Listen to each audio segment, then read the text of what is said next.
Hello, good morning. কেমন আছেন সবাই?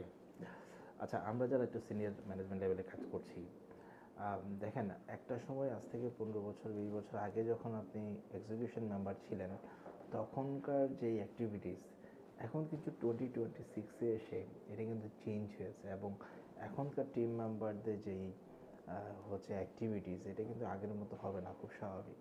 সো অনেক লিডার আছে যারা হচ্ছে এই টিম মেম্বারদের যেই এই আপডেটেশন, এই যে মডার্নাইজেশন, এইটাকে আমরা আসলে অনেকে অ্যাডাপ্ট করতে পারি না। একটা সিম্পল উদাহরণ দিই, এখনকার ছেলেমেয়েরা আসলে আগের মতো যদি আপনি চিন্তা করেন যে ওদেরকে ফুল টাইট দিয়ে কাজ করাবেন, হ্যাঁ, বা সারাক্ষণ এই রিপোর্টিং ভিতরে রেখে আপনি সাকসেসফুলি কাজ করে দেবেন, এটা অনেক সময় আসলে হয়ে ওঠে না। এবং আরেকটা জিনিস, যারা একটু ডিজিটালি কাজ করতে চায়, অনেকে আছে তার সোশ্যাল মিডিয়া হ্যান্ডেলে এগুলা পারফেক্টলি সে এগুলা নিয়ে কাজ করে, বা হচ্ছে তার একটু কাজের বাইরেও ডিফারেন্ট কিছু জিনিস, ক্রিয়েটিভ জিনিস নিয়ে তার শখ থাকে।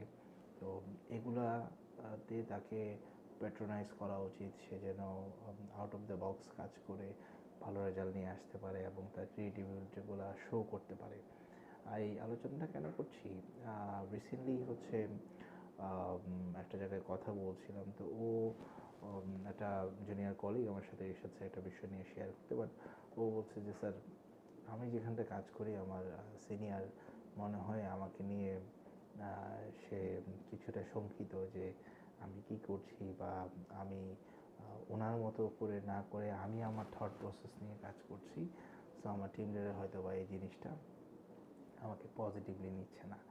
তো এই জন্য সবসময় কথা বলি হচ্ছে জুনিয়রদের নিয়ে, এবং আমি ম্যাক্সিমাম কথাবার্তা বলার চেষ্টা করি হচ্ছে আমার যে রিয়েল এস্টেট এক্সপিরিয়েন্স আছে, চলার পথে যে বিষয়গুলো ফেস করি, যেগুলো ঘটে, এগুলো নিয়ে আসলে কথা বলার চেষ্টা করি। কোনো ধরেন মানে বই পুস্তক পড়ে যে কোনো কিছু জ্ঞান দিতে আসি তা না, হ্যাঁ।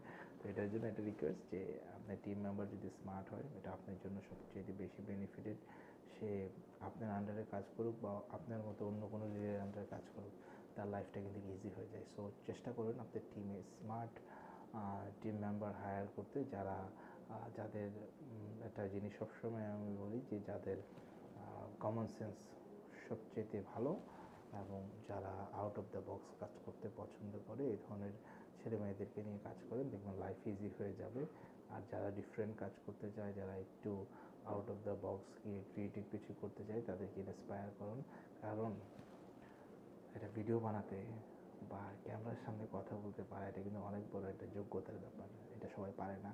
সাবলীলভাবে কথা বলতে পারা এবং নিজেকে প্রেজেন্ট করতে পারা, এটার ভিতরে কিন্তু একটা ডিফারেন্ট আর্ট আছে।